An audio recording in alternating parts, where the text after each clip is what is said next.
Sosialisme adalah pemilikan bersama oleh seluruh rakyat terhadap kilang, loji, lombong, landasan kereta api, tanah, dan semua alat pengeluaran lainnya.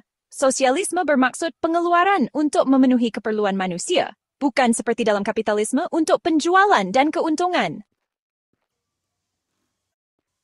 Sosialisme bermaksud kawalan dan pengurusan langsung industri dan perkhidmatan sosial oleh pekerja melalui kerajaan demokratik berdasarkan organisasi ekonomi nasional mereka. Di bawah sosialisme, semua kuasa berasal dari pekerja, bersatu sepenuhnya dalam kesatuan sekerja sosialis industri. Di setiap tempat kerja, peringkat akar umbi akan memilih sebarang jawatan kuasa atau wakil yang diperlukan untuk memudahkan pengeluaran. Dalam setiap sektor atau bahagian kilang, peringkat akar umbi akan terlibat secara langsung dalam perumusan dan pelaksanaan semua rancangan yang diperlukan untuk operasi yang cekap. Selain memilih semua wakil yang diperlukan, pekerja juga akan memilih wakil untuk Majlis Tempatan dan Kebangsaan Industri atau perkhidmatan mereka, dan untuk Kongres Pusat, mewakili semua industri dan perkhidmatan. Kongres seluruh industri ini akan merancang dan menyelaraskan pengeluaran di semua bidang ekonomi. Semua orang yang dipilih untuk sebarang jawatan dalam kerajaan sosialis, dari peringkat paling rendah hingga paling tinggi, akan bertanggung jawab secara langsung kepada peringkat akar umbi.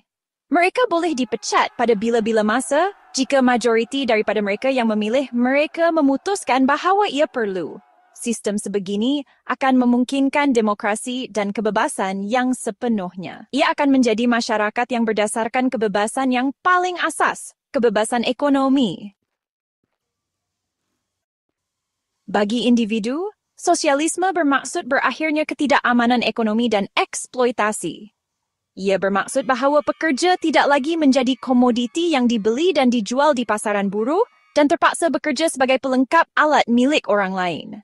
Ia bermaksud peluang untuk mengembangkan semua kebolehan dan potensi individu dalam komuniti bebas yang terdiri daripada individu bebas. Ia bermaksud masyarakat tanpa kelas yang menjamin hak demokratik sepenuhnya untuk semua pekerja. Sosialisme bukan bermaksud pemilikan kerajaan atau negara. Ia bukan bermaksud sistem tertutup yang diuruskan oleh satu parti tanpa hak demokratik. Perkara-perkara ini adalah berlawanan dengan sosialisme. Sosialisme, seperti yang ditakrifkan oleh sosialis Amerika Daniel De Leon, adalah sistem sosial di mana alat pengeluaran dimiliki, dikawal dan diuruskan oleh rakyat, untuk rakyat, dan di mana, akibatnya, setelah punca despotisme politik dan ekonomi dihapuskan, penguasaan kelas berakhir. Inilah sosialisme, tidak kurang daripada itu. Dan boleh kita tambah, tidak lebih daripada itu. Ingat, jika ia tidak sesuai dengan penerangan ini, ia bukanlah sosialisme. Tidak kira siapa yang mengatakan sebaliknya. Mereka yang mendakwa bahawa sosialisme telah wujud dan gagal di tempat-tempat seperti Rusia dan China, semata-mata tidak mengetahui faktanya. Sosialisme tidak pernah wujud. Ia tidak wujud di bekas USSR dan ia tidak wujud di China.